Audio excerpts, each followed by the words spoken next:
तब शुभ नामे जागे, तब शुभ आशीष मंगलदायक जय हे भारत भाग्य विधाता। जय हे जय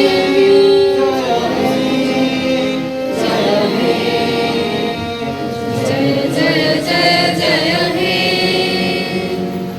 हिंद गुजरात मराठा द्राविड़ उत्कल बंग, विंध्य हिमालय देशभक्ति से भर उठता है। आइए पूर्ण श्रद्धा अनुसार राष्ट्र को वंदन करें। As we come to the end of this program, let us unite in express. পরীক্ষিতদা, আমি দাদা বলেই বলছি। ভারতের ঋষিরাও চলেন আমরা এই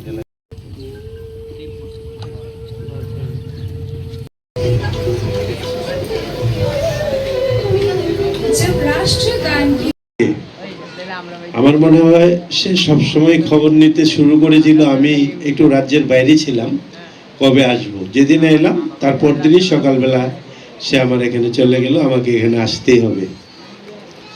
আর সত্যি কথা বলতে কি, জ্ঞানশালার প্রতিষ্ঠা, প্রথম যে প্রতিষ্ঠা হয়েছিল, অর্থাৎ আজ থেকে এই অনুষ্ঠানের আরও দুটি অনুষ্ঠানে, এটা সহ তিনটা অনুষ্ঠানেই আমি উপস্থিত ছিলাম। সাথে এখানে যারা আছেন, আমার রতনদা, পার্থদা, তারা তো ছিলেনই। আরেকজন ছিলেন যিনি আজকে আসতে পারেননি, শ্রদ্ধেয় শীতল মজুমদার মহোদয়। উনি আজকে একটু অসুস্থতার কারণে উনি আসতে পারেননি। না হয় আমরা অন্তত জ্ঞানশালায় আসার চেষ্টা করি। এই কারণে পার্থদা ওনার বক্তব্য বলছিলেন যে জ্ঞানশালা উদয়পুরের মধ্যে একটা শ্রীবৃদ্ধি ঘটুক এবং খুব ভালো স্কুল হোক। আমার জানি কেন কথাটা, আমার মনে হয় সেটা উদয়পুরের মধ্যে নয়, রাজ্যের মধ্যেই একটা আলাদা প্রতিষ্ঠান, যেটা দ্বিতীয় আর কোনো প্রতিষ্ঠান এ রাজ্যে নেই। অন্তত যেখানটায় একই বিষয়ের উপর আমরা যখন স্কুলে পড়ছি, এখানে আমার সামনে যারা আছেন, দু একজন বাদ দিলে বাকিরা আমার পড়াশোনা শেষ করার পরে জন্মগ্রহণ করেছেন। সালটা আমার 1984 সাল লাস্ট পড়াশোনা আমার, উদয়পুর ডিগ্রি কলেজ। সেখান থেকে ডিগ্রি নেওয়ার পরে আমি আর পড়াশোনা করিনি, আমি রাজনীতিতে প্রবেশ করি। তো তখন থেকে ওই আগের কথাটা বলছি যে আমরা যে পড়াশোনা করতাম, আমাদের 1 to 10 একজনই শিক্ষক ছিলেন, উনি সব পড়াতেন, ওনার থেকে শিক্ষা নিতাম আমরা। আমি না শুধু, ওই সময়কার পরিবেশটাই অনেকটা এরকম ছিল। শহরে কি ছিল আমি বলতে পারবো না, আমি গ্রামের পরিবেশের কথা বলছি। তো ঠিক জ্ঞানশালা আমার সেই পুরনো দিনের কথা মনে করিয়ে দিল যে তারাই একমাত্র প্রতিষ্ঠান যেখানে সব বিষয় একসাথে একটা ছাতার তলায় পড়া, এবং খুব কম পয়সায় পড়ে, যেটা চিন্তাই করা যায় না। তার জন্য কিষানকে এবং যারা এখানে শিক্ষকতা করছেন আপনাদেরকে আমি, আমার অনেক অনেক ছোট হলো সবাই প্রায় আমার সন্তান সম, তবু আমি শ্রদ্ধার সঙ্গে নতমস্তকে আপনাদেরকে শুভেচ্ছা এবং অভিনন্দন জানাই যে এই কাজটা আপনারা করে যাচ্ছেন, আগামী দিনেও করে যাবেন। এবং অনেক স্টুডেন্ট আছে বা স্টুডেন্টের অভিভাবক আছে যারা পয়সার জন্য এরকম ভালো একটা শিক্ষা দিতে পারে না। হয়তো প্রচার প্রসারটা তেমন ঘটেনি, তার জন্য আমরাও দায়ী। আমরাও দায়িত্ব নিয়ে, যেহেতু ভালো একটা প্রতিষ্ঠান আছে, তার জন্য শিক্ষক শিক্ষিকাদের উৎসাহিত করার জন্য আমাদের যে কিছু দায়িত্ব থাকে সেটা থেকে আমরাও দূরে। এই কারণে আমরা বিভিন্ন কাজে ব্যস্ত থাকি। আজকে জ্ঞানশালার অনুষ্ঠানে এসছি খুব করে মনে হচ্ছে, হয়তো আগামী দিনে আর একটা কাজে ব্যস্ত ডুবে যাব, সেটা অনেকটা ভুলে যাব। কিছুটা বয়সের ভারও আছে, তাছাড়া বয়সের ভার ছাড়াও সবসময় সবটা মনে থাকে না, সামনে আসলে পরেই মনে হয়।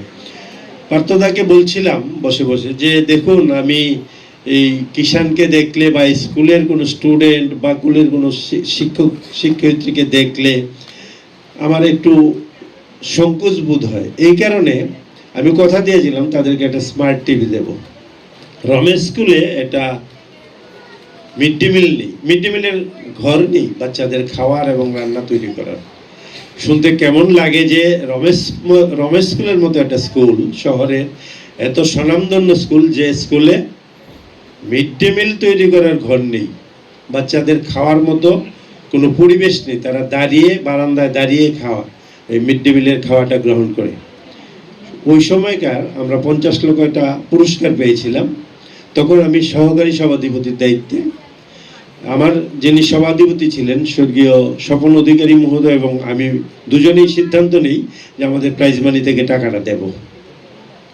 দিয়েছি। এই বছরের পর বছর পার্থদাকে বলেছেন, তবু আমি বলছি এই কারণে নিজের যে দুঃখ, নিজের যে কষ্টটা, সেটা আপনাদের সবার সামনে একটু প্রকাশ করছি।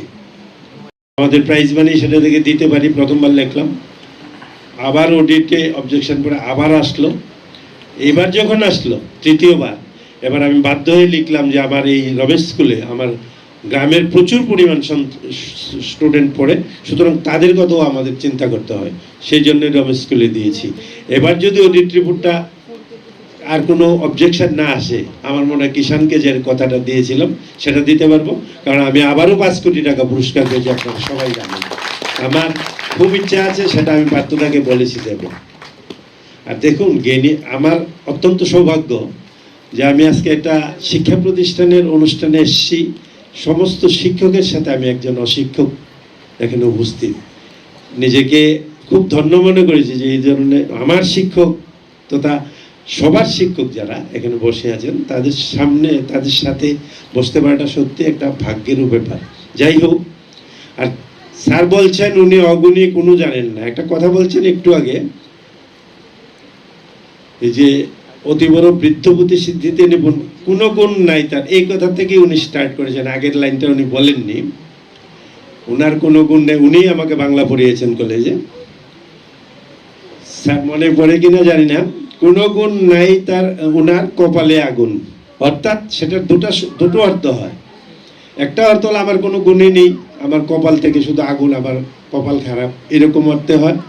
আরেকটা হলো ভগবান যিনি আমরা যাকে ঈশ্বর বলি, ওনার কোনো অগুণ নেই, ওনার রাগ এত বেশি, উনি যদি কাউকে অভিশাপ দেয় ওনার কপাল থেকে আগুনও বেরোয়।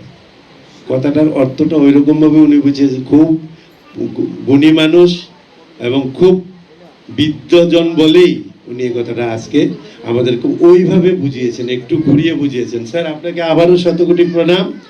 আপনি এভাবে আমাদের সকলকে জ্ঞান দিবেন এবং কিছুটা আকার ইঙ্গিতে বুঝিয়ে দিলেন আপনি যে কত গুণী মানুষ। যাই হোক, আমি কিষানকে এবং এই স্কুলের যারা শিক্ষক শিক্ষয়িত্রী আছেন আপনাদেরকে বলবো আপনারা চালিয়ে যান, এবং আমার বিশ্বাস রতনদা, পার্থদা বা সমাজে আরও যারা আছেন বা আমাদের এই এলাকার যারা অভিভাবকরা আছেন উদয়পুরের স্বার্থে, গোমতী জেলার স্বার্থে এই স্কুলকে আরও একটা উঁচু মাত্রায় নেওয়ার জন্য যতটা সম্ভব সবার কাছে আপনারা সাহায্য বা সহযোগিতা পাবেন, সহযোগিতা পাবেন।